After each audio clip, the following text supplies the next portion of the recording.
O número de crianças confusas sobre o próprio sexo está explodindo. E você, quer que o seu filho faça parte dessa estatística? Acredito que não, pois a ideologia de gênero desconstrói a identidade humana por onde ela passa. Você sabia que na Inglaterra, nos últimos 5 anos, subiu 1000% o número de crianças que se submetem a tratamento transgênero? E na Escócia, mais de 500% apenas nos últimos 4 anos? Isso não é por acaso. O número de crianças confusas a respeito do próprio sexo está explodindo nos países que promovem a ideologia de gênero em suas escolas. E por que isso? Simples. A ideologia de gênero afirma que ninguém nasce homem ou mulher, mas que cada um deve construir sua própria identidade.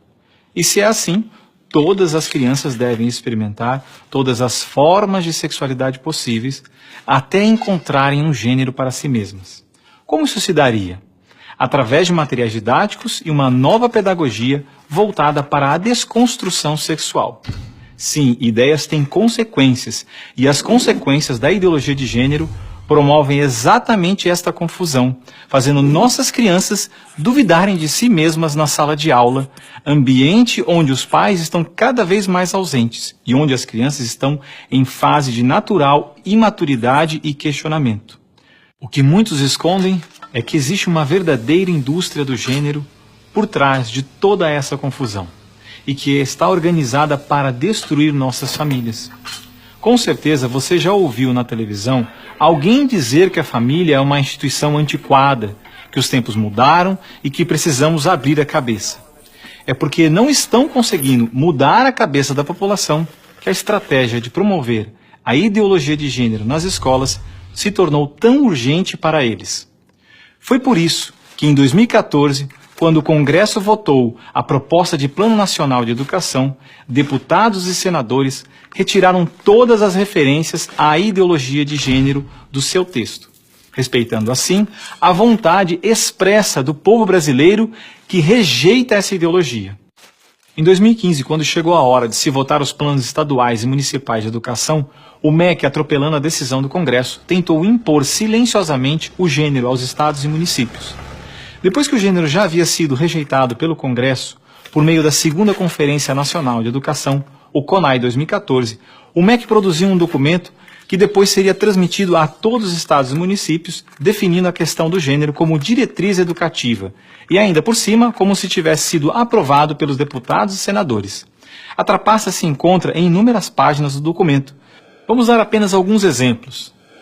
Na página 25, o MEC afirmava que a União, os estados e os municípios deveriam promover a diversidade de gênero.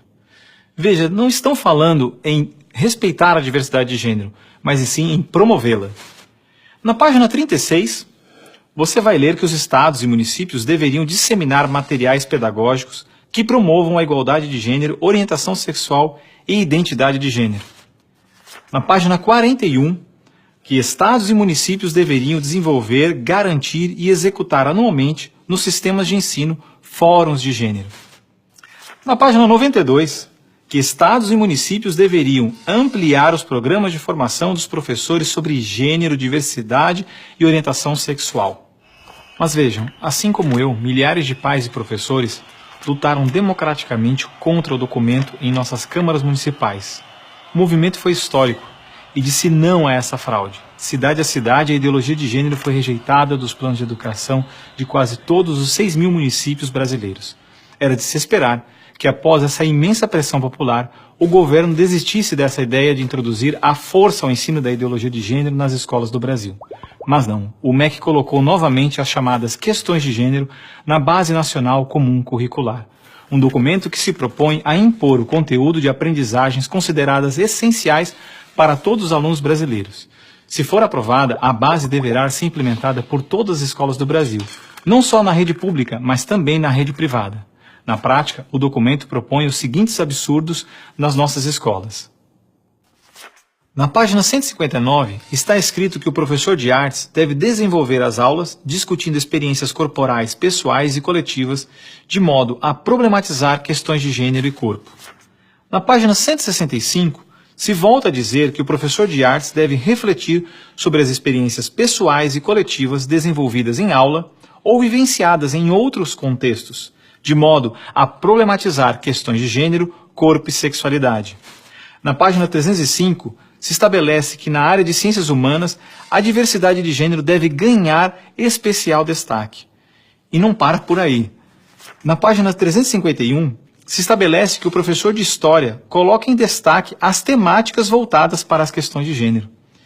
Na página 378, se estabelece que o professor de História trabalha em aulas questões de gênero, anarquismo e protagonismo feminino, mostrando as transformações ocorridas no debate sobre as questões de gênero no Brasil durante o século XX. Vocês estão vendo? A ideologia de gênero está presente no documento, é explícito, e o governo brasileiro demonstra com isso ignorar a vontade popular. Se a base for aprovada, terá valor de lei e será obrigatória. A ideologia de gênero será imposta de forma autoritária como a única moral permitida, quer os pais queiram ou não. Mas o que diz a nossa Constituição? Diz que a educação é dever do Estado e da família, e que o Estado deve criar todos os meios legais necessários que garantam à família a possibilidade de se defender contra qualquer programa, prática ou propaganda que contrarie o respeito aos valores da família. E ainda mais, o artigo 26 da Declaração Universal de Direitos Humanos diz que os pais têm prioridade de direito na escolha do tipo de educação que será ministrada a seus filhos. Não vamos aceitar a imposição deste absurdo sobre os nossos filhos. O governo pretende aprovar a Base Nacional Comum Curricular ainda este ano de 2017. Por isso, pare, reflita e nos ajude enquanto ainda é tempo. E compartilhe esse vídeo com pais, professores, diretores de escola, vereadores, lideranças de sua comunidade. Ninguém pode ficar indiferente. A ideologia de gênero deixa marcas que ficam para sempre.